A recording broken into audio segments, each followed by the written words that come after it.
Es química farmacéutica. Ciencias biomédicas por la UNAM. Actualmente es profesora asociada en el Laboratorio de Bioelectromagnetismo de la Facultad de Medicina de la UNAM y ha realizado 2 estancias postdoctorales en neurofisiología y sistemas completos en la Facultad de Medicina y en el Centro de Ciencias de la Complejidad. Es autora de 18 artículos originales, 3 revisiones y 3 capítulos del libro. Es súper joven y ya tiene esa trayectoria. Su línea de investigación se centra en el estudio de las interacciones y la modulación entre sistemas fisiológicos a través de herramientas de análisis complejo aplicado a diferentes áreas. Actualmente su grupo de investigación aborda el uso de estrategias multiparamétricas, redes cerebrales y fisiológicas, así como herramientas para la obtención de biomarcadores de diagnóstico y de evolución en el trastorno del espectro autista, usando datos clínicos y modelos murinos. Doctora, muchísimas gracias por, este, por darnos esta charla y pues somos todos suyos. Muchas gracias por la invitación. Esta plática a mí me gustó mucho cuando empecé a construirla, entonces voy a poner acá como varios conceptos que pueden emerger, ¿no? Durante la presentación con cierta polémica y cierta controversia, ¿sí? El autismo siempre ha sido controversial, entonces, y la inteligencia artificial, ¿no? Ahora es controversial. Entonces voy a intentar armarles un margen de lo que es la idea acerca de cómo esta herramienta, ¿no?, la podemos utilizar en la atención y en la inclusión, ¿no?, de esta población que evidentemente está siendo bien representada en nuestro alumnado, ¿no?, principalmente. Entonces, voy a iniciar un poquito enmarcando el concepto de cómo la sociedad observa el autismo, o sea, cómo lo define. Y entonces, como sociedad, históricamente podemos asumir o hemos asumido que el autismo inicialmente era una enfermedad, ¿no? Mucho tiempo se clasificó como algún tipo de esquizofrenia, ahora la conocemos como una divergencia, una neurodivergencia.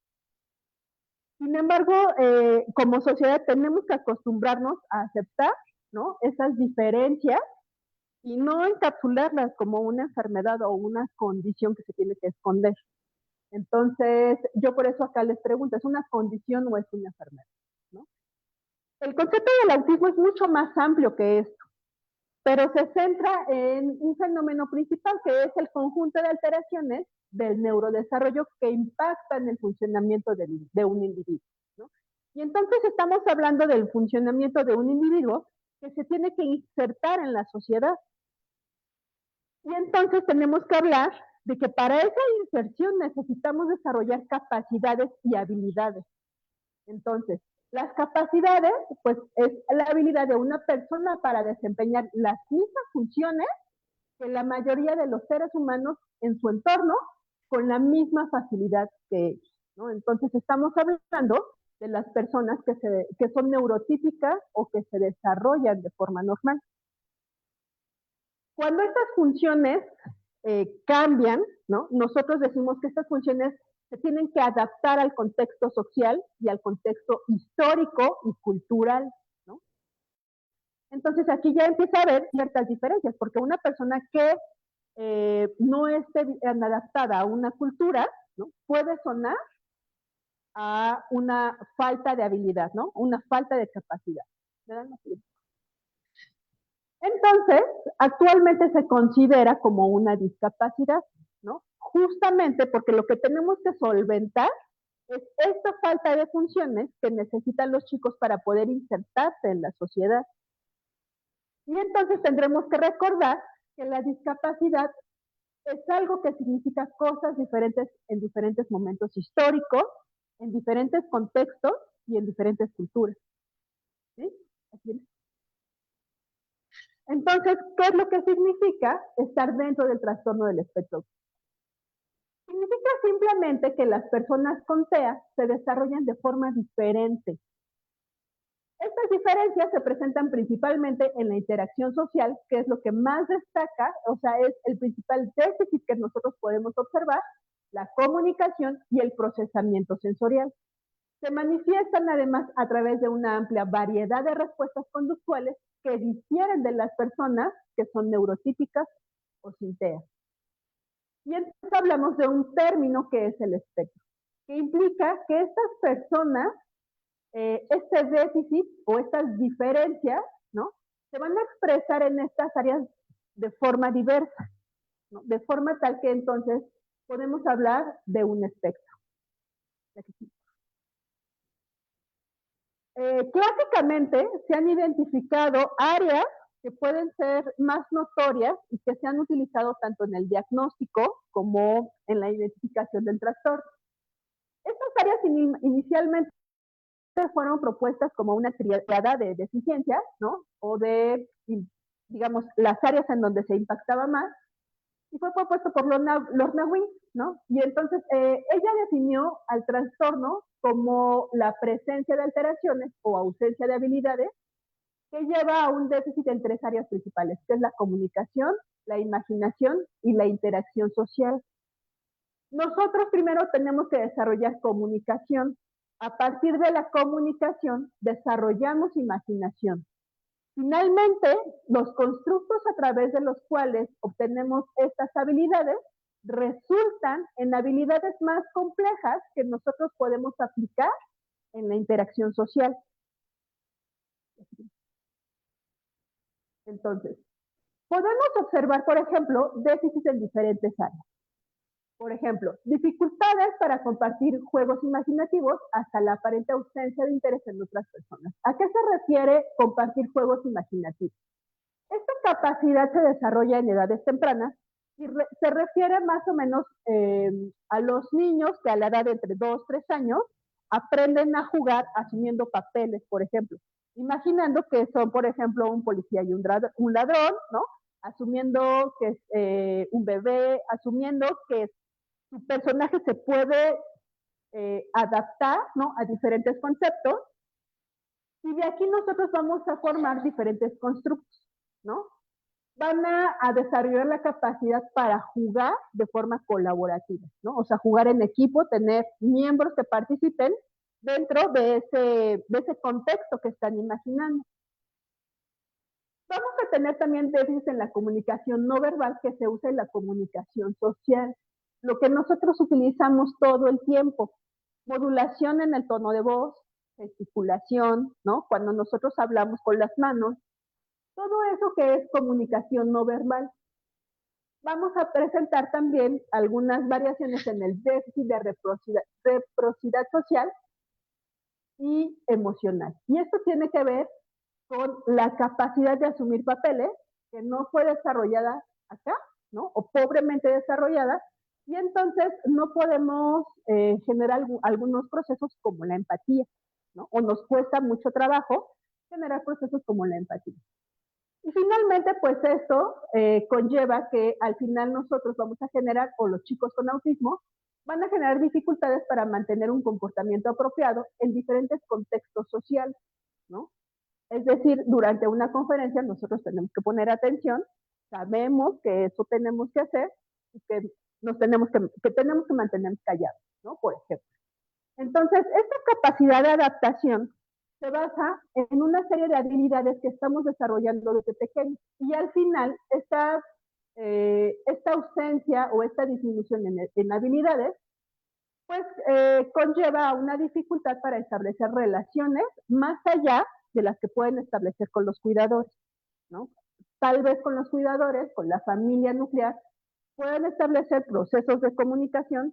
Sin embargo, su integración, por ejemplo, en centros escolares, ¿no?, o en algunas otras actividades que pueden ser recreativas, pues se ve con mucha dificultad, ¿no? Estas áreas pueden presentar un mayor o menor déficit, ¿no? Por eso se considera que es un espectro, ¿no? Y entonces, o sea, en algunas áreas pueden tener un déficit severo y en algunas otras áreas pueden ser muy funcionales, ¿no? Por eso se dice que un perfil de una persona que está dentro del espectro nunca va a ser igual a otra persona que está dentro del espectro, ¿no? Son perfiles que siempre son diferentes. Sin embargo, comparten, ¿no?, las alteraciones que pueden ser más o menos en áreas del desarrollo en la cognición social, ¿no? Ahora bien, la siguiente. ¿Qué es lo que necesitamos para desarrollar todas estas habilidades que nosotros tenemos que aplicar a, pues, esta parte de las respuestas que son complejas, que nos ayudan a poder insertarnos en la sociedad? Pues necesitamos procesos de aprendizaje, necesitamos percepción, movimiento y emoción, ¿no? ¿Cómo obtenemos esto? Pues a partir del procesamiento sensorial. El procesamiento sensorial es el primer grado de madurez que se da en edades muy tempranas, a partir de los cuales voy a obtener la información para poder desarrollar constructos que a su vez me van a ayudar a poder generar habilidades y capacidades dentro de la cognición social. Entonces, el procesamiento sensorial se define como la capacidad de procesar y organizar las sensaciones para el funcionamiento diario e involucra la habilidad de una persona, primero para percibir sensaciones, después para traducir estímulos sensoriales en estímulos neuronales, discriminar estos estímulos, darles una jerarquía, integrar esta información y organizarla para poder ejecutar una respuesta. Entonces nosotros sabemos ahora, y están bien descritos, que los chicos que están dentro del espectro tienen una alteración en estas vías sensitivas, ¿no? Y que tienen que ver, por ejemplo, con conductas que son muy notorias en ellos. Por ejemplo, la conducta estereotipada, en donde nosotros vemos movimientos motores repetitivos, vocalizaciones que son repetitivas, justamente es un proceso de adaptación porque ellos tienen un déficit sensorial, ¿no?, en la propiocepción. O sea, para nosotros, por ejemplo, si cerramos los ojos, sabemos que estamos sentados y que estamos doblando la pierna y que nuestra muñeca derecha está de forma horizontal, ¿no? En el caso de los chicos con autismo, esa información no llega completa, ¿no? Entonces, todo el tiempo necesitan generar estímulos para saber cómo se encuentra su cuerpo, ¿no? Entonces, estas conductas que nosotros vemos que son muy notorias, pues son conductas que se generan como una forma de adaptación hacia esos déficits, ¿no? Por otro lado, sabemos que ellos no pueden traducir estímulos sensoriales en impulsos neuronales porque generalmente tienen alteraciones en darles, por ejemplo, significado, ¿no?, a los objetos, a las formas, a las acciones. Y finalmente, discriminar la naturaleza de los impulsos sensoriales y darles jerarquía, ¿no? O sea, ¿qué de lo que yo estoy percibiendo es lo más importante que tengo que procesar? Si voy caminando, por ejemplo, lo más importante que tengo que procesar sería que hay un escalón, ¿no? O que el espacio, por ejemplo, está reducido y entonces tengo que moverme para poder esquivar, ¿no? Eso es darle jerarquía a toda la información que estoy percibiendo del medio, ¿no? Entonces, estos procesos se encuentran, funcionan de forma diferente y finalmente el proceso de integración y de organización, pues tampoco va a ser la adecuada para generar una respuesta que esté bien adaptada. La siguiente. Entonces, en este proceso en donde nosotros generamos estas respuestas, ¿no?, que denotan la integración de todas estas funciones y que nos hacen obtener estas habilidades, pues tenemos los procesos de registro, ¿no? Esto sería una situación normal, ¿no? O sea, por ejemplo, cómo se procesa la información en una persona que tiene un desarrollo típico, ¿no? Entonces, iniciamos con registro. ¿Qué es lo que hacemos en el registro? Detectamos estímulos y tomamos conciencia de la información de todo lo que está ocurriendo a mi alrededor, ¿no? Esta información después la voy a modular. Modulamos la intensidad con la que percibimos el estímulo. Esto lo tenemos que hacer para poder jerarquizar la información. O sea, ¿cuál es la información más importante que tengo que procesar? Después esta información la tenemos que discriminar. La organizamos, la interpretamos, le asignamos jerarquías, importancias y características. Le damos definición y significado. ¿Sí? Finalmente, la vamos a integrar. Unificamos los estímulos para poder ejecutar una respuesta. Vamos a integrar toda la información para poder ejecutar una respuesta que está bien adaptada. Sin embargo, cuando los niños tienen problemas en la detección, ¿no? En la modulación, en la interpretación y en la respuesta a los estímulos sensoriales, podrían estar experimentando dificultades en el procesamiento sensorial. Y entonces, ¿qué va a ocurrir con esta información?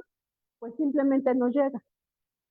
O sea, no puedo procesar información, no puedo hacer memoria de una información que no llega. Y entonces, ¿qué es lo que ocurre? ¿No? Al inicio en el registro yo voy a tener dos características que son muy claras en el espectro. Voy a tener hiposensibilidad e hipersensibilidad, ¿no? En hiposensibilidad, la respuesta es que se presentan conductas de búsqueda. Por ejemplo, las estereotipias, ¿no? De búsqueda de información. En la hipersensibilidad se observan conductas de evitación. Por ejemplo, cuando los chicos escuchan sonidos muy, muy intensos, ¿no? Las evitan, se molestan, se irritan y se estresan. Entonces, la entrada de la información aquí está teniendo pues un procesamiento diferente que parece ser deficiente. Luego tenemos en el proceso de la modulación dispraxia, ¿no? En la planeación motora, que es la falta de habilidad para operar las actividades acorde a su edad. Aquí lo que hace falta es justamente la organización y la interpretación, darle significado a las imágenes, a las oraciones, a la modulación en el tono de voz, a las gesticulaciones. Y finalmente esa información no está siendo bien integrada y no se observan las conductas adaptativas que yo tengo que generar para poder ejecutar una respuesta adecuada. Y finalmente, pues tengo una respuesta que caracteriza al espectro, ¿no? Y caracteriza la expresión conductual de las personas que se encuentran dentro del espectro. ¿Cuándo ocurre el procesamiento de esta información, ¿no? ¿Y cómo cambia el nivel de complejidad con el que integramos todo este tipo de información? Pues ocurre a través del neurodesarrollo. Cuando los chicos nacen, alrededor del primer año, las vías sensitivas son las primeras que maduran. La vista, el sistema motor, el oído. Finalmente, cuando estas maduran al cabo de un año, nosotros podemos empezar a integrar toda esa información. De hecho, la integramos desde antes. Cuando los bebés, por ejemplo, responden y empiezan a reconocer voces, por ejemplo, la voz de su mamá, y la pueden seguir con la vista, ¿no? Entonces, aquí nosotros ya tenemos evidencias de que esta información que entra por vías que ya están maduras, se está integrando. Y vamos a tener, por ejemplo, la madurez de los reflejos, conciencia de la respiración, ¿no? Conciencia del esquema corporal, que es, por ejemplo, cuando los bebés empiezan a observar las manitas y saben, ¿no? O sea, ellos están viendo y saben que están moviendo las manos. O sea, ellos están conociendo que pueden mover sus dedos, tienen la capacidad, ¿no? De ejecutar una orden y mover sus dedos. Empiezan a reconocer, por ejemplo, sus pies, ¿no? Y más aún empiezan a reconocerse como un individuo que es diferente de su mamá y que además puede interactuar con un círculo todavía más grande. Esto ocurre entre el primer año y los 3 años y finalmente llega la edad preescolar. Acá ya se ejecutan respuestas que son un poquito más complejas, que tienen que ver, por ejemplo, con la coordinación motriz. Y surgen, ¿no? A partir de esto, habilidades, ¿no? De las habilidades que nosotros desarrollamos aquí, por ejemplo, los procesos de imaginación, los procesos de simbolización, ¿no? O sea, empiezo a reconocer que yo puedo jugar a algo, puedo compartir algo, puedo imitar. Por ejemplo, acá ocurre que los bebés empiezan a imitar los sonidos. Uno hace caras chistosas para que se ría Y entonces lo que hacen los bebés es después imitarlo, ¿no? O sea, primero lo internalizan esa información, saben que si hacen caras chistosas van a poder obtener una respuesta empática, ¿no? Y entonces después tienen la habilidad de generar las caras chistosas, ¿no? Para poder generar la risa de su papá, del hermanito, ¿no? Entonces, estos constructos se obtienen aquí y van siendo cada vez más complejos. De forma tal que entre los 6 y 12 años, nosotros ya tenemos la capacidad de desarrollar respuestas que están bien adaptadas al entorno, al contexto, ¿no? Sabemos que, por ejemplo, si mamá nos ve feo, ¿no? Es porque estamos haciendo algo mal, o si nos hablan con el nombre completo, también, ¿no? Entonces, a esta edad nosotros ya tenemos todos estos constructos bien establecidos que nos hacen generar esa capacidad para tener una respuesta que es acorde al contexto en donde estoy. Si estoy jugando con niños, si estoy con adultos, si estoy en el cine, etc. ¿Sí? Entonces, durante esta etapa, pues se desarrollan todas estas identidades, ¿no? Al primer año la identidad es propia, es conocer mi cuerpo, saber que soy un individuo, que puedo modularme, y después la identidad es hacia mamá, papá y el núcleo familiar, y finalmente hacia la sociedad, ¿no? Y acá yo voy a tener respuestas bien contextualizadas. Dentro de esas respuestas que son bien contextualizadas, pues se genera justamente la empatía, ¿no? Que es esa capacidad de ponerme en los zapatos de los demás y sentir, ¿no? Lo que ellos sienten en alguna circunstancia. Entonces, la empatía necesita como 3 ingredientes. Necesitamos un componente cognitivo, es decir, necesitamos comprender lo que el otro está diciendo. O sea, necesitamos el componente del lenguaje. Necesitamos entender. Si se refiere, por ejemplo, en idiomas diferentes, ¿no? Aquí el componente cognitivo puede no funcionar porque si no sabemos el idioma del que habla la otra persona, pues evidentemente no voy a poderle dar significado a esa frase, ¿no? Entonces, pero si lo entiendo y sé qué significa, entonces le puedo agregar el componente afectivo y reconocer lo que el otro está sintiendo en esa situación. Puedo asumirme en ese papel y saber cómo se siente estar en esa circunstancia. Y finalmente necesitamos generar una respuesta verbal que sea empática y pertinente, ¿no? O sea, esto surge a través de la comprensión de estos dos pasos. Y entonces voy a tener una intención comunicativa y un reconocimiento afectivo de una emoción, lo que nosotros reconocemos como tiene una respuesta natural. O sea, cuando decimos se ve natural, que se siente mal por mí, ¿no? O sea, y reconocemos esa empatía, o cuando reconocemos que es masking, ¿no? Que es, por ejemplo, sí, me está diciendo que se preocupa, pero no se le nota. Entonces, necesitamos estos 3 componentes para generar empatía. Pero estos componentes cognitivos y afectivos sabemos que se procesan diferentes en el autismo. Entonces, poder generar una respuesta empática en una persona con autismo, pues es muy difícil. ¿Por qué? Porque no tiene estas informaciones. No es que no tenga la capacidad emocional, no es que no sienta, ¿no? Es que no tiene la información necesaria que lo lleva por este camino, ¿no? Es como si hubiera perdido esa habilidad. Entonces, en las terapias precisamente para poder generar empatía, pues se basan más o menos en un entrenamiento o en un reaprendizaje. Lo que vamos a hacer con los chicos es declarar cada cosa que estoy haciendo y cada cosa que estoy sintiendo, ¿no? Por ejemplo, decirle, cuando alguien está gesticulando de esta forma, probablemente se siente mal. ¿Por qué? Porque si ellos no ponen atención a estos mecanismos de comunicación que son no verbales, probablemente no van a poder jerarquizar esa información. Entonces, algunas de las terapias que se han desarrollado ha sido a través de esquemas visuales, ¿no? Por ejemplo, hay uno que se utiliza mucho que es el video feedback, en donde se ponen videos con diferentes circunstancias para poder explicar qué es lo que significa cada una de estas gesticulaciones y generar, o que aprendan más bien una respuesta.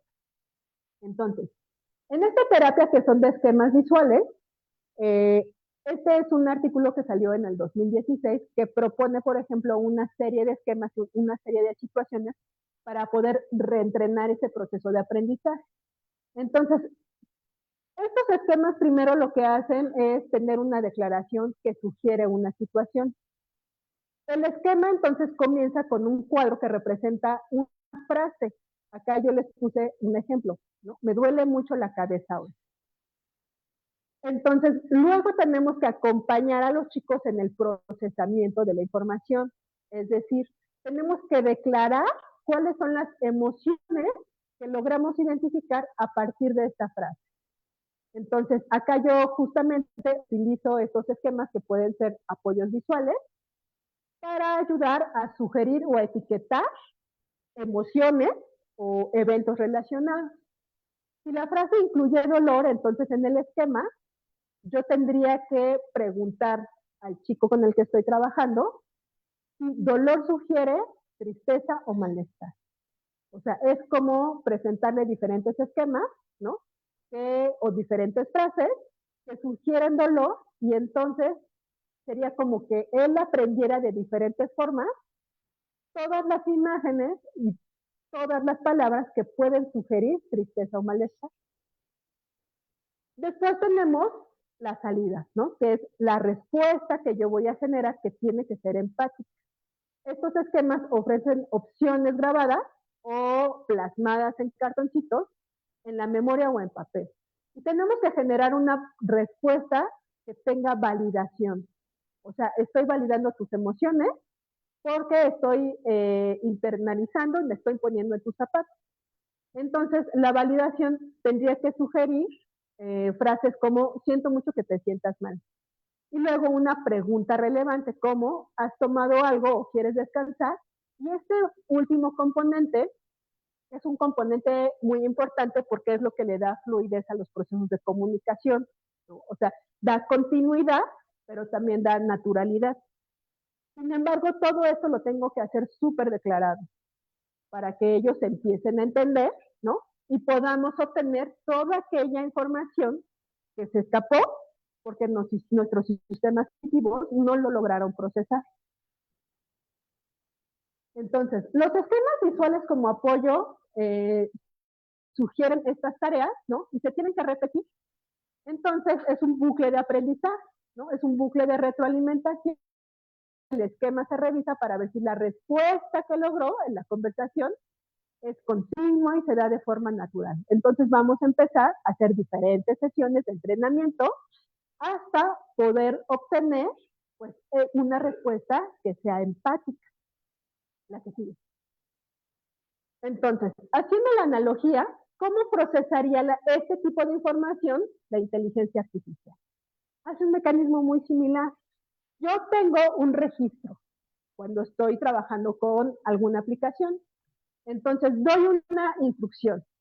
¿Qué hace la inteligencia artificial con esa instrucción? Hace tokenización, es decir, fragmenta todas las unidades del texto, por ejemplo, las palabras, las vuelve vectores, ¿no? Les da jerarquías, las pondera y las convierte en unidades mínimas que puedan ser procesables de forma numérica. Después tenemos el proceso de modulación, discriminación e integración, que era lo que nosotros vimos que ocurría en el procesamiento sensorial. ¿Qué es lo que hace la inteligencia artificial? Primero hace una inmersión semántica. Entonces, estas unidades o estos tokens los convierte en vectores matemáticos y los mete dentro de un espacio semántico que le da significado, ¿no? Por ejemplo, esto sugiere tristeza, angustia, ansiedad, ¿no? Y entonces lo va a meter en una serie de conceptos que van a englobar diferentes áreas o diferentes campos. Después hace la proyección y los mecanismos de atención. Aquí lo que hace es calcular los pesos de relevancia, la jerarquización, para que la palabra que ya está tokenizada entienda su contexto. La voy a ubicar en el campo semántico de la tristeza, por ejemplo. Finalmente, yo tengo la activación de patrones aprendidos, que es con lo que yo alimenté a la inteligencia artificial, con la que la inteligencia artificial aprendió. Es toda la información que pudo obtener a partir, por ejemplo, de bases de datos, ¿no? Todo lo que yo pude darle para alimentarla. Y esto, pues, evidentemente es lo que los niños realizan los primeros años de la vida, ¿no? Obtener toda esa información para después procesarla. Y entonces voy a tener el procesamiento de vectores a través de capas neuronales para identificar patrones. Entonces, ¿qué es lo que hace la IA? Identifica patrones. En base a estos patrones, hace una construcción que está basada en probabilidad. Entonces, como ya había sido entrenada antes, ya sabe las probabilidades de generar una respuesta, ¿no? O sea, si yo tengo en la frase dolor, tristeza, lo voy a meter al embedding, le voy a dar jerarquía y voy a construir una respuesta en base a estas probabilidades, ¿no? Sugiriendo que mi respuesta tiene una alta probabilidad de ser aceptada, ¿no? Entonces, el procesamiento es similar, ¿no? O sea, lo que nosotros hacemos, que nos cuesta muchísimos años, porque tenemos respuestas mucho más complejas que una IA. Pero el procesamiento tiene etapas que se parecen entre la IA y el procesamiento no solamente de las vías sensitivas, sino el procesamiento de la información que estamos utilizando nosotros en el día a día. Entonces, los esquemas visuales contra IA, pues pueden sugerir que puede ser análogo. ¿Qué es lo que ocurre en la IA versus los esquemas visuales? Yo tengo una entrada. En los dos casos, yo tengo una entrada, ¿no? O sea, acá, por ejemplo, sería la instrucción o la información que estoy percibiendo. Tengo un procesamiento, aquí hago la búsqueda de categorías, ¿no? La discriminación, jerarquización, y después genero una respuesta. Esta serie de pasos en la terapia, ¿no? En el esquema, serían similares a las capas de la red, a la red neuronal que conectan la palabra dolor con la probabilidad estadística que les da el campo semántico de una respuesta que probablemente sea adecuada, ¿no? Por ejemplo, lo siento, ¿sí? Entonces, el procesamiento surge acá de la identidad de patrón y de la probabilidad de generar una respuesta adecuada basada en un proceso de aprendizaje. Pero aquí lo que registramos o sea, la respuesta está basada en identificar los patrones. Y entonces tenemos la analogía.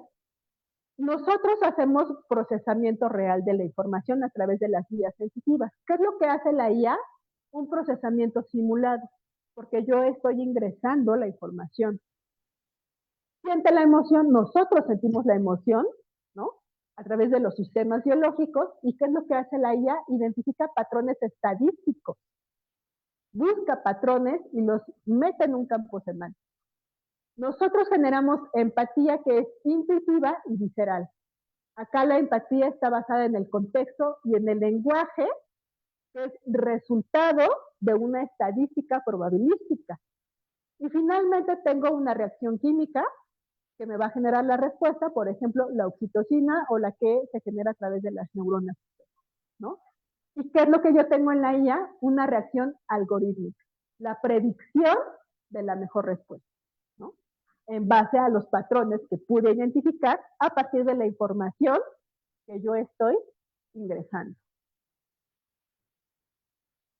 Y entonces los esquemas visuales los podemos utilizar como apoyo para entender la complejidad emocional y repasamos este mismo procesamiento de la información y lo hacemos cada vez más declarativo. En la terapia, entonces, podemos proporcionar muchos ejemplos distintos de tristeza, muchos contextos y muchas situaciones.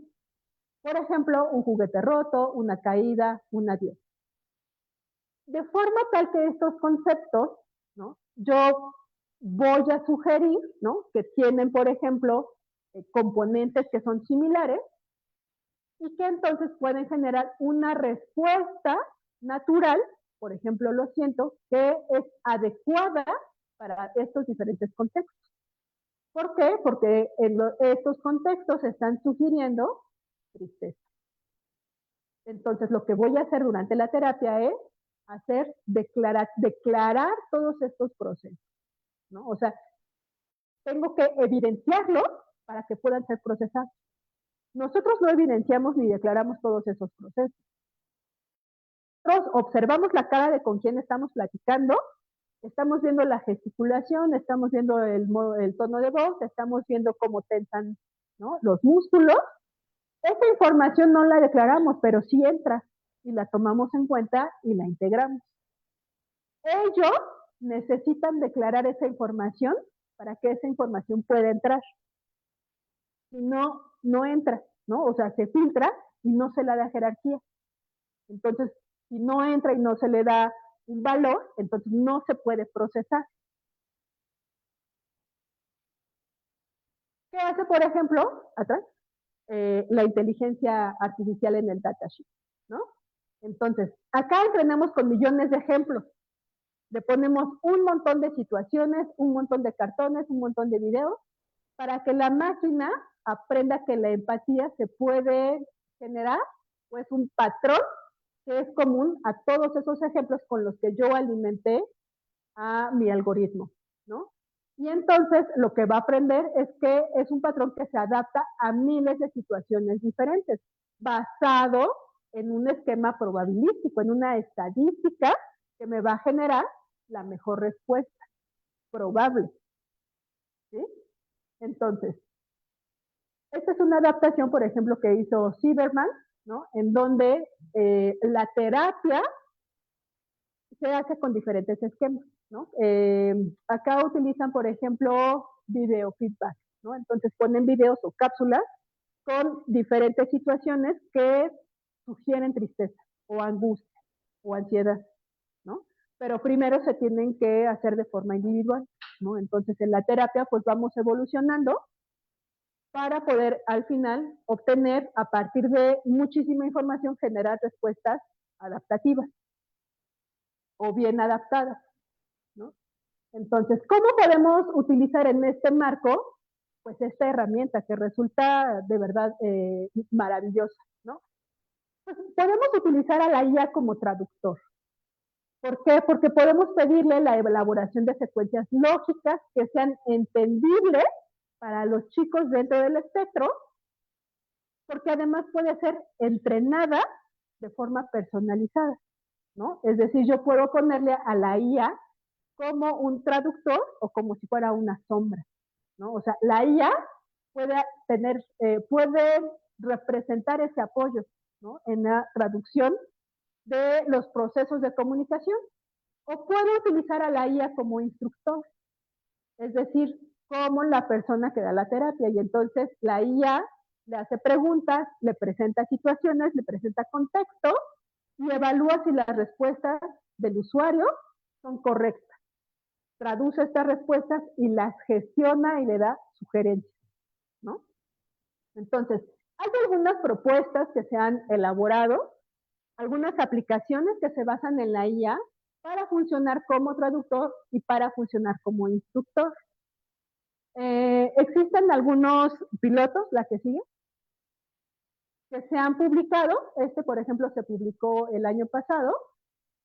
Y justamente es el mismo grupo que generó esta terapia a través de esquemas, ¿no? Entonces, esta aplicación se llama Nora. ¿Y qué es lo que hace? Nora le presenta, es una aplicación, ¿no?, que se puede cargar en una tableta, en un celular. Y entonces lo que hace Nora es presentar diferentes situaciones.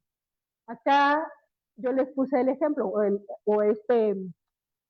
este screenshot tiene el ejemplo. Por ejemplo, dice, me he sentido muy cansado últimamente y me ha costado mucho concentrarme. Y entonces Nora le dice, cuando digo esto, sueno positivo, neutro o negativo.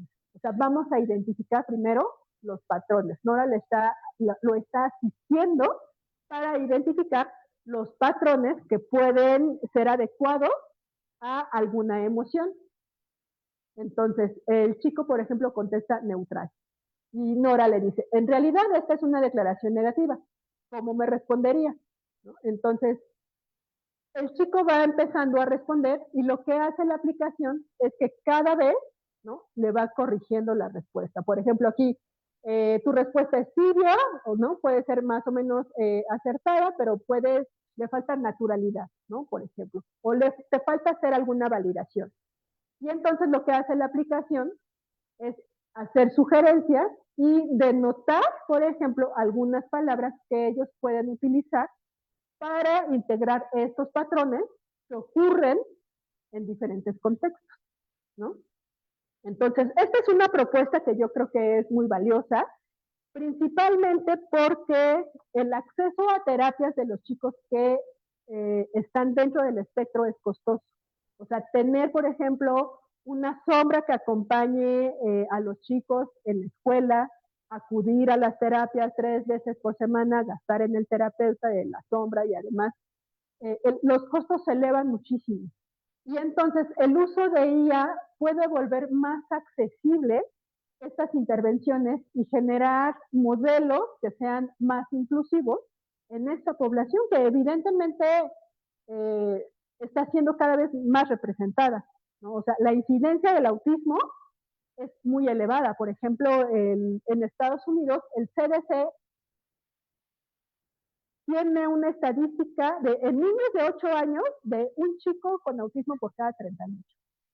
¿Eso qué quiere decir? Si lo aplicáramos en México, quiere decir que si nuestros grupos son de 40 alumnos, al menos vamos a tener un alumno que esté dentro del espectro, ¿no? Y entonces tenemos que empezar a generar este tipo de alternativas para que los chicos tengan un mejor proceso de inclusión, ¿no? Para que esa inclusión sea más efectiva y al final puedan obtener mejor funcionalidad y mejores capacidades de adaptación.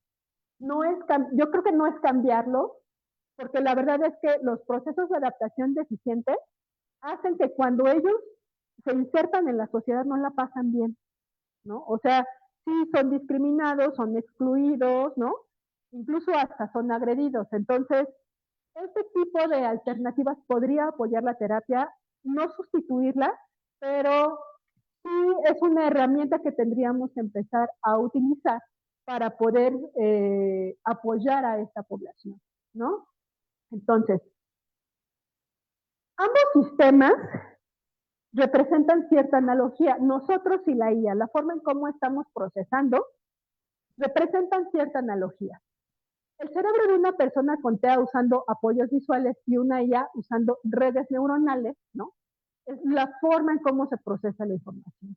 Ambas dependen de estructuras lógicas externas, dependen de una entrada de información, las dos dependen del procesamiento de la información, ¿no? Por ejemplo, hace 5 años, ChatGPT probablemente no hacía respuestas tan adecuadas. Se sentían poco naturales, estaban descontextualizadas, pero en la medida que se ha ido alimentando, entonces cada vez generan mejores respuestas, ¿no? Y eso va a depender de estas estructuras lógicas y de la capacidad para traducir estas señales, de discriminarlas, darles jerarquización, ¿no? Para poder ser procesadas como respuestas emocionales que evidencien afecto o emoción, ¿no? Y entonces las personas con TEA no necesitan sentir de la misma manera, ¿no? O sea, evidentemente no son incapaces de sentir. O sea, sí sienten tristeza, tienen las mismas emociones, sienten dolor, sienten tristeza, sienten ansiedad, ¿no? La diferencia es que el procesamiento de esa información no resulta en la misma emoción que la que resulta en nosotros. O sea, tienen caminos que son diversos, que son diferentes. Y entonces esos caminos pueden no llevar a la emoción que nosotros sí generamos en un proceso adaptativo, ¿no? Entonces, no necesitan sentir de la misma manera para que puedan actuar con profunda empatía y relevancia, porque sí son capaces de sentir las mismas emociones, ¿no? Entonces, pues esta sería la aplicación. Yo sé que la IA, por ejemplo, a nivel de docencia, está siendo polémica, ¿no? Porque nosotros sabemos que en la obtención de estas habilidades necesitamos un proceso cognitivo, necesitamos aprender, ¿Y qué es lo que estamos usando? ¿Qué es lo que estamos haciendo cuando usamos la IA? Nos estamos saltando ese proceso. O sea, ya no estamos yendo a buscar a los libros, ya no estamos utilizando nuestra lógica, ya no estamos entrenando nuestro cerebro para estructurar toda esa información. ¿Por qué? Porque lo estamos obteniendo de la IA. O sea, lo que estamos obteniendo es el resultado, nos estamos saltando todo ese procesamiento, ¿no? Y al final, ¿qué vamos a obtener como alumnos? Pues una deficiencia en esa habilidad para procesar toda esa información, ¿no? Que al final me va a dar la cognición. Entonces puede ser que nosotros usar la IA de forma excesiva, pues nos va a llevar a procesar la información de forma diferente, ¿no? Y entonces vamos a estar perdiendo habilidades y capacidades. Acá la podemos aplicar como un instructor, ¿no? Es necesario un instructor. Pero si nosotros seguimos utilizando la IA, pues vamos a perdernos de todo ese procesamiento y al final vamos a perder habilidad, ¿no? Y entonces acuérdense que la discapacidad significa diferentes cosas en diferentes contextos. Si nosotros empezamos a perder habilidades, vamos a generar respuestas maladaptativas, ¿no? Entonces, pues son los pros y los contras del uso de las inteligencias artificiales, ¿no? Entonces, está padrísimo usarlas, pero hay que saber usarlas. Entonces, se recomienda que se use ya después de que nuestro cerebro tiene una buena maduración, ¿no? Después de la adolescencia. Entonces, pues yo lo dejo hasta aquí, los dejo con esta frase, ¿no? Que yo creo que es necesaria y creo que necesita ser comprendida, ¿no? Por nosotros como sociedad, ¿no? Con respecto a los chicos con autismo. Y pues gracias por su atención.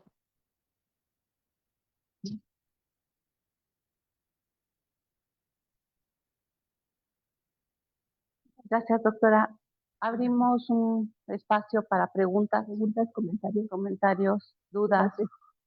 No da consulta. No damos consulta, pero todo lo que se les ocurra preguntar. A ver, por acá primero, te voy a pasar mi micro.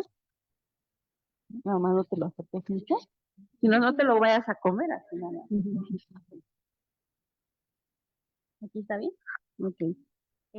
Hay personas con TEA, ¿no? Entonces, ¿qué hacen esas personas que tienen máscara? O sea, que toda su vida han vivido con una máscara y no se han dado cuenta y de la nada no están diagnosticadas y utilizan la IA. ¿Qué sucede con esas personas? ¿Se perjudican cuando utilizan la IA o qué? Depende cómo la utilicen, ¿no? O sea, la pueden utilizar como un asistente. O sea, al final, el masking en este caso no está tan mal porque es una herramienta que ellos utilizan para no ser excluidos. O sea, sí te puede dar mucha información acerca de cómo responder en un contexto, ¿no? Sin embargo, no va a sustituir una terapia. O sea, tú puedes generar masking, pero eventualmente las personas con las que interactúas sí van a poder sentir que la respuesta es no natural, ¿no? ¿Por qué? Porque estás como partiendo la información, estás procesando la información diferente. Entonces no estás integrando, por ejemplo, la modulación del voz con la gesticulación, ¿no? Con tu forma en que estás parada y con la forma en que no lo estás integrando, ¿no? Entonces, pues ahí se nota cuando hay masking. Gracias.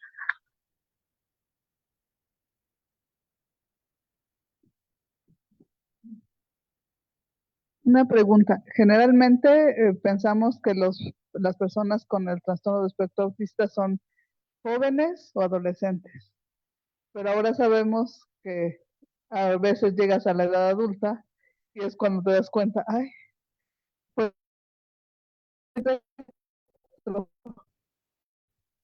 todavía es muy tarde para empezar a acoplar, tener como esa barrera y qué tanto te puede ayudar algo así como el Nora, ¿no? Y si hay algún otro tipo de aplicaciones, además de esta. Nunca es tarde. O sea, nunca es tarde para empezar a tener terapia, ¿no? Y generalmente Estas situaciones se da cuando los chicos son muy funcionales, o sea, tienen una buena capacidad para integrarse en la sociedad, sin embargo, ellos siempre se sienten diferentes. Y se dan cuenta cuando empiezan a tener intentos de tener relaciones más cercanas, ¿no? Entonces, es ahí cuando ellos mismos se dan cuenta que no están respondiendo bien y que están respondiendo de forma diferente a los demás.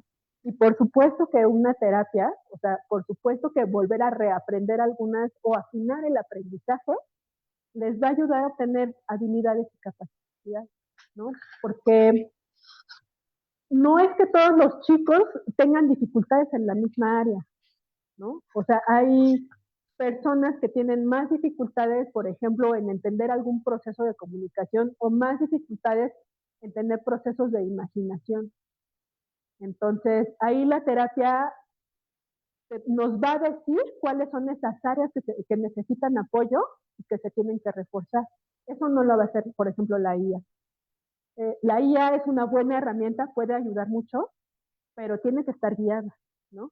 Yo hasta ahorita solamente conozco esta, seguramente debe de haber muchas más, ¿no? Pero sería cuestión de hacer alguna búsqueda, ¿no? Pero, y muchas yo creo que siguen estando como en propuesta. Em,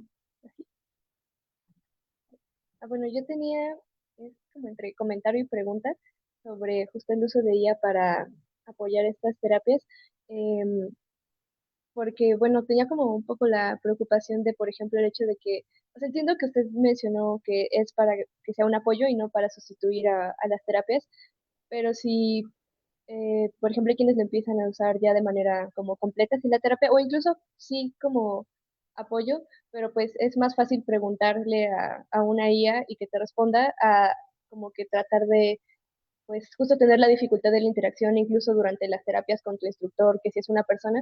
Entonces, como el hecho de que igual y sea más cómodo, pues hacerlo con IA y que ya en lugar de ser una herramienta pase a ser como, pues mejor para todas las dudas que yo tenga sobre cómo relacionarme con otras personas, mejor le pregunto al chat y ya realmente no darle tanto peso a la terapia. Y pues también incluso que, no digo que no sea útil, porque usted ya mostró cómo sí puede ayudar, pero el hecho de que ya incluso la manera en la que estas personas o que se les busca ayudar sea a través de un intermediario, pues, que no es humano. O sea, cómo es que eso también puede dirigir como, siento que el poner como ese intermediario también puede hacer que sea como menos humano el proceso, porque es como de alguna manera, o sea, sé que no es la intención, pero podría, siento que la manera en la que tú procesas la información es tan diferente a cómo lo hacemos que necesitamos que un intermediario que sea nos ayude a traducir entre tú y entre yo, entre una persona neurotípica y una divergente, necesitamos este intermediario porque nosotros no vamos a hacer como el esfuerzo de tratar de entenderlo y nosotros tratar de hacerlo. Y también por último, el hecho de que pues contribuya, pues tú eres el que tiene que adaptarse o tratar de pues navegar las interacciones. Y entiendo que sí, hasta cierto punto es necesario porque, como mencionó, sí no pueden sufrir mucho las interacciones sociales, pero que siempre es como desde el punto de vista de, pues tú eres el que tiene que intentar cambiar, intentar parecer más natural o más normal y nunca como al revés. Entonces, pues como eso. O sea, hay dos cosas, ¿no? O sea, la generación de este tipo de aplicaciones siguen siendo una herramienta, ¿no? En el uso de las herramientas tú tienes que tener, o digamos, la atención médica tiene que tener un cierto criterio, porque es como todos nosotros, o sea, si nosotros respondemos y hacemos todas nuestras tareas utilizando el IA, pues le estamos quedando a deber a nuestro desarrollo cognitivo, ¿no? Entonces, tienes que evaluar los riesgos y los beneficios. Si tú tienes una persona un joven, un niño que es de escasos recursos, ¿no? No pueden pagar una sombra y se encuentra insertado en una escuela pública, ¿qué prefieres? ¿Que aprenda a hacer masking o que lo buleen, ¿no? Y lo agredan? Entonces, ahí hay que evaluar. O sea, porque a lo mejor no hay solvencia para contratar un terapeuta que lo acompañe en el día a día, pero puede a lo mejor aprender algunas de estas habilidades para evitar que sea agredido. Entonces, evidentemente, si no es supervisado por un terapeuta, pues se puede generar como masking, ¿no? Estas conductas que a lo mejor sí están adaptadas, pero no demuestran naturalidad, ¿no? O pueden conllevar pues algún mal aprendizaje. Sin embargo, ahí tú tienes que evaluar, o sea, ¿qué es lo que prefieres? O sea, de las dos situaciones que prefieres, ¿no? Evidentemente, si tú tienes la solvencia o si la sociedad tuviera la solvencia para poner sombras a todos los chicos, o si hubiera la capacidad de, o si existiera la capacitación de los docentes, ¿no? Para tratar a este tipo de divergencias, a lo mejor no necesitaríamos tantas sombras. Pero en las circunstancias en las que estamos, en estas condiciones, tendrías que evaluar cuáles son los riesgos y cuáles son los beneficios. Y la otra es que, por ejemplo, se aplica a nosotros como docentes. O sea, como docentes tenemos que tratar de entender que no todos piensan como nosotros o como la mayoría. Entonces, es nuestra capacidad de empatía para ponernos en sus zapatos, ¿no? Y entonces surgen, por ejemplo, adaptaciones curriculares, incluso hasta en carreras profesionales, para dar oportunidad a los chicos que tienen esta neurodivergencia para desarrollarse, ¿no? O sea, para poder insertarse en la sociedad, ser independientes y en algún momento hasta ser productivos. Entonces, podríamos generar una IA al revés, ¿no? En donde yo le pregunte, tengo 3 alumnos que tienen este perfil de trastorno. Cuando dicen tal cosa, ¿qué me quiere decir? ¿No? Que nos entrenen a nosotros para tratar a los chicos con divergencia. Pero pues eso todavía, o sea, le queda un gran camino. Sin embargo, la generación de estas herramientas siempre tiene que aludir a nuestro criterio, ¿no? La generación y el uso de estas herramientas tienen que quedar a criterio de quienes las usamos y del personal, ¿no? Que puede evaluar la mejor forma de usar. Entonces, pues, muy bueno el comentario y yo creo que ahí hay 2 aspectos importantes que hay que desarrollar, ¿no? Dentro de la sociedad. Sí, ya. Hola. Bueno, me pareció muy interesante, ¿no? Toda tu exposición. Solo tenía, bueno, 2 dudas. Cuando presentaste de cómo poder utilizar la IA, ¿no? En las terapias, mencionaste 2 aspectos. Uno era como, me quedó claro el de la IA como instructor, pero no sé si puedas hablar un poquito más de la IA como traductor, o no sé si los dos se conjuguen en la aplicación. ¿Sí? Y bueno, eso por un lado. Y la otra es, bueno, por lo que entendí, esta aplicación sería para que las personas autistas puedan ser incluidas, ¿no? Más fácilmente y puedan mantener diálogos, pues, más fácil. Como el aspecto de la comunicación, ¿no? Dentro del autismo. Y me preguntaba si también este tipo de usos terapéuticos con IA también se utilizan o se pueden utilizar con el otro aspecto del comportamiento, ¿no? Lo de las conductas repetitivas y estereotipadas que tienen. Y bueno, ya aprovechando el micrófono, ahorita que nos has respondido preguntas, mencionas esto de que pueden tener una sombra o algo. Ajá, un Sí, asistente. sí, pues es que sí. Pensaba que era eso, pero no estaba muy segura. Y bueno, muchas gracias. A ver, la primera que era instructor, ¿no? Y traductor. El instructor evidentemente tiene que hacer la de traductor, ¿no? Pero la aplicación se puede quedar nada más como traductor. Cuando la aplicación es instructor, es porque está haciendo este loop, ¿no? De retroalimentación en donde está corrigiendo cada vez la respuesta. O sea, puede ser que nada más traduzca de forma literal para que los chicos entiendan en dónde están los conceptos que son importantes para generar alguna emoción. Si tú le agregas la parte del traductor, pues hace eso, ¿no? O sea, los chicos generan las respuestas, esas respuestas se evalúan y se vuelven a probar hasta que haya, digamos, un proceso de aprendizaje, ¿no? Y ya se me olvidó qué más disfruta.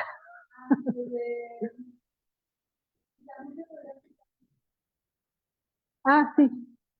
Ahí la cosa está un poquito más complicada, ¿no?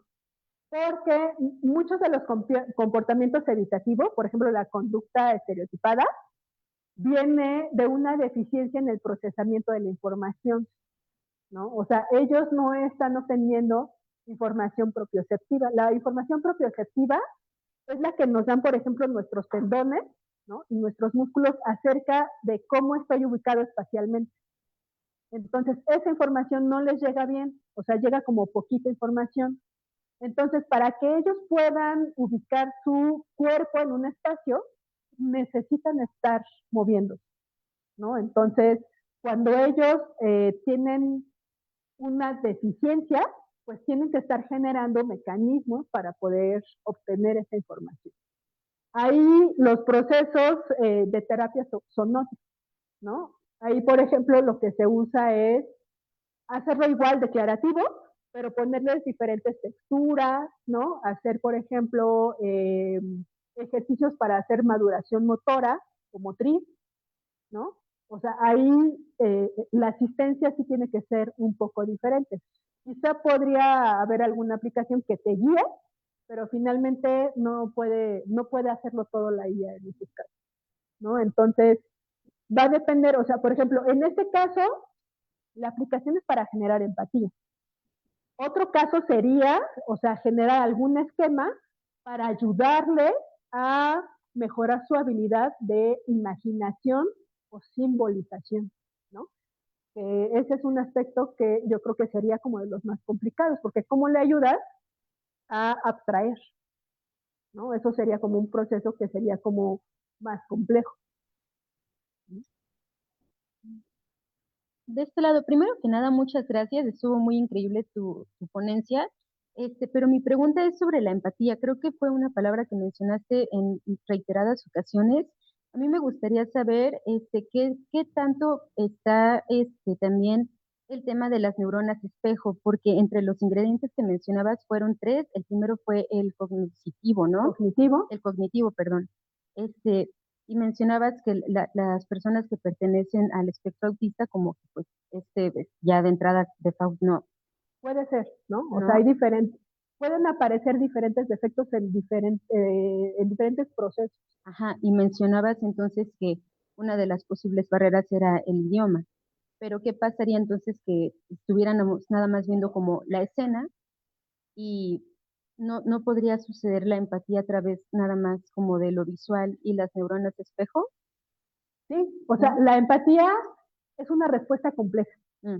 No solamente la vamos a obtener a partir del diálogo, o sea, del enunciado de forma literal.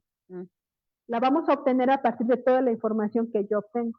Por ejemplo, cuando te veo a los ojos, cuando veo, por ejemplo, tu gesticulación, cuando veo tu posición, ¿no? Toda esa información entra para generar un proceso, una respuesta que es muy compleja, que es la empatía.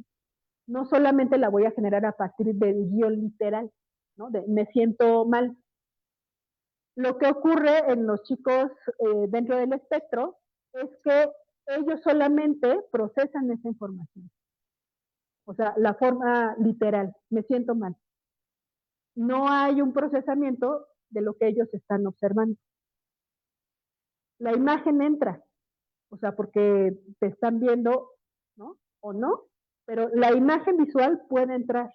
Lo que no se integra es el significado, por ejemplo, de la microgesticulación. Eso no se integra, ¿no?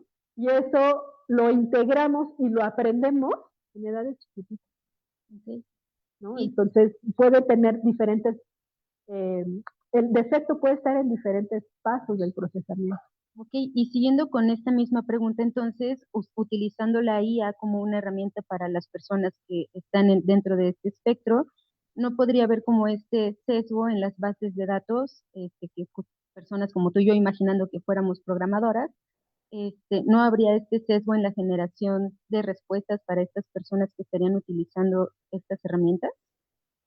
Sí, tienen que ser aplicaciones que estén adaptadas. Tienen que estar adaptadas sobre todo de forma cultural, ¿no? Porque la microgesticulación que tenemos los latinos es bien diferente a la que tienen, por ejemplo, los europeos, ¿no? Y también la forma en cómo percibimos o asumimos emociones también es diferente. Entonces, esta, por ejemplo, es una propuesta que se hizo basada en una alimentación de bases de datos que es abierta, ¿no? Por ejemplo, la que utiliza Facebook para evaluar emociones. Esa es una base que es abierta, ¿no?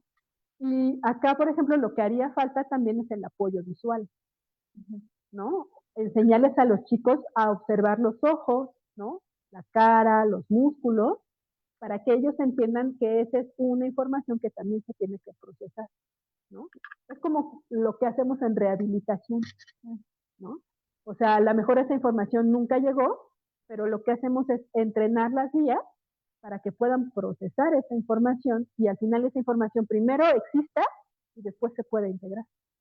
Pero sí, esta es una propuesta inicial, ¿no? Evidentemente habrá que hacer muchas adaptaciones para que sea adecuada. Gracias.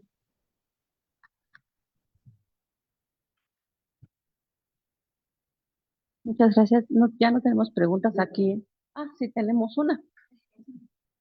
Muchas gracias. Buenas tardes. Hola. Mi duda es, ¿cómo podríamos evitar que estas innovaciones tecnológicas no se conviertan tanto en un lucro y realmente sean una herramienta para las personas con autismo? Pues yo creo que ahí tiene que haber regulación, ¿no? O sea, regulación por parte, por ejemplo, del sector salud, ¿no? Porque evidentemente es una herramienta de asistencia. Y entonces ahí hay un hoyo, ¿no? En todas las herramientas que involucran una asistencia, yo creo que tienen que ser reguladas para que el acceso pueda ser como universal, ¿no? Entonces, pues acá nada más se está generando la propuesta, meterla ya en la sociedad y generar una asistencia basada en estas herramientas ya necesita una reglamentación, ¿no? Sobre todo por eso, porque, o sea, actualmente las terapias siguen siendo costosas. El sector salud no proporciona las terapias para los chicos dentro del espectro, ¿no? O sea, quizá algunos sí, ¿no? Pero la mayor atención la siguen representando las organizaciones no gubernamentales, ¿no? La fundación. Entonces, ahí es un aspecto muy interesante porque el autismo se considera discapacidad en México desde el 2003. O sea, está una ley que reconoce el autismo como una discapacidad. Sin embargo, no hay leyes secundarias y no hay una reglamentación que le diga al IMSS, al ISSSTE, cuál va a ser el algoritmo de atención y qué tipo de atención se les tiene que brindar, porque son derechohabientes, ¿no? Tienen derecho a esa atención, pero no existen los mecanismos por los cuales es el sector la dé, ¿no? Entonces, ahí es una muy buena pregunta. Bueno, una más y concluimos porque ya estamos sobre el tiempo. Bueno, ¿quién? Pilar, rapidísimo, ¿Qué riesgo existe en que las personas por la parte económica acudan más a una inteligencia artificial por sentirse a lo mejor, bueno, tanto económica o tanto sentirse más comprendidos? Pues sí, más a una inteligencia que a una persona, ¿no? Pero ¿cuáles serían Existe sus el mayores riesgo. riesgos? Que, o sea, va a depender del acceso que se tenga, por eso tiene que ser regulado, ¿no? O sea, no puedes, este tipo de aplicaciones no las puedes dejar en las librerías, por ejemplo, de las tiendas libres, ¿no? Para que todos las puedan bajar. Eso no podría pasar. O sea, tendría que estar regulada e incluso tendría que estar calibrada. Porque cuando tú haces una evaluación, lo que identifica son las áreas que necesitan más apoyo. Y entonces yo al inicio les dije, es un espectro, porque una persona dentro del espectro nunca va a ser igual a otra. Entonces, la forma en cómo se calibre una aplicación puede no funcionarle a otra persona. Entonces, lo que decía tu compañera, ¿no? O sea, se necesita regulación, porque entonces podemos tener el riesgo de que o los chicos aprendan mal, ¿no? O que definitivamente no se aprenda nada, porque están entrenando un área en la que sí tienen habilidad, por ejemplo, ¿no? Y no le está dando soporte a otras áreas. Entonces, la atención tiene que ser multidisciplinaria y esto puede ser una ayuda, pero nunca la va a sustituir justamente por eso, ¿no? Porque la terapia es personalizada. Se tendría que calibrar como para hacerla. Entonces, el riesgo, o sea, esto está en desarrollo, pero evidentemente hay que empezar a pensar como en el uso de las IA, ¿no? De forma general. Yo creo que ahí hay que meterse a la regulación, ¿no? O sea, ¿qué tanto la podemos usar? Bueno, yo tengo una rápida, es dentro de las etapas del procesamiento de la información, ¿en qué se diferencia la integración de la jerarquización? La integración es, por ejemplo, cuando tú tienes muchísima información, ¿no? Lo que haces primero es jerarquizar. ¿Cuál es la respuesta que necesitas? En función de esa respuesta de la información que tienes, vas a poder evocar más información, ¿no? De memoria, por ejemplo, de la que tienes. Entonces, esa memoria, el significado que tú ya sabes que guardaste, ¿no? En tu corteza, lo vas a traer y lo vas a integrar a la información que tú tienes. Pero eso no lo puedes hacer con toda la información que entra, ¿no? O sea, no nos bastarían todas las neuronas que tenemos para meterle toda la información. Necesitas tener como un filtro, ¿no? En donde tú selecciones la información que es importante y a esa información la vas a integrar con un contexto, con algo que ya tengas aprendido para darle significado y ejecutar una respuesta. Sería lo mismo que en la discriminación, ¿no? Okay, muchas gracias, doctora. Yo quiero nada más hacer un comentario, y esto es que precisamente la política de salud y la política social está muy verde en cuanto a este trastorno del espectro autista, donde tenemos personas que hacen masking, que son personas de altas capacidades y que transitan por la vida como normotípicos cuando realmente tienen una neurodivergencia. Y lo mismo, lo que comentaba una de las compañeras, es precisamente los que sí podemos identificar y generar la empatía, somos quienes tenemos que entender cómo funciona el cerebro de una persona autista para poderla incluir en nuestros círculos y no generar estas violencias que se generan y que se encuentran y que en estas poblaciones. Quiero hacerles también una invitación. La doctora y yo estamos organizando el primer simposio de autismo en la Facultad de Ciencias. Se va a llevar a cabo el 7 de abril, desde las 9 de la mañana hasta las 6 de la tarde. Vamos a tener paneles de personas autistas que van a venir a platicarnos sus experiencias.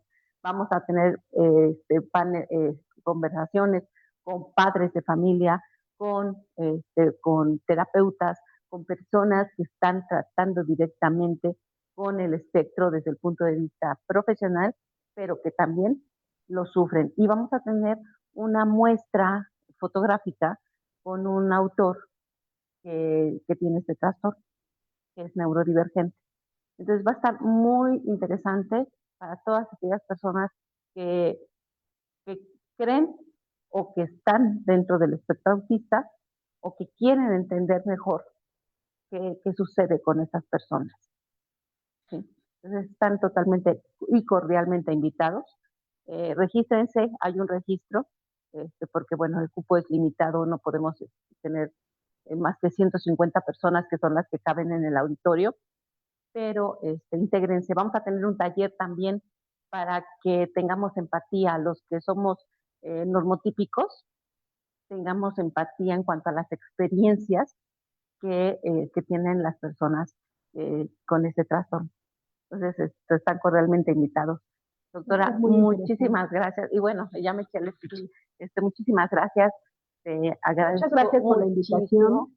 A mí me gusta mucho hablar de gestiones. Gracias. Es muy buena audiencia y muy buena experiencia. Muchas gracias, jóvenes, por haber asistido.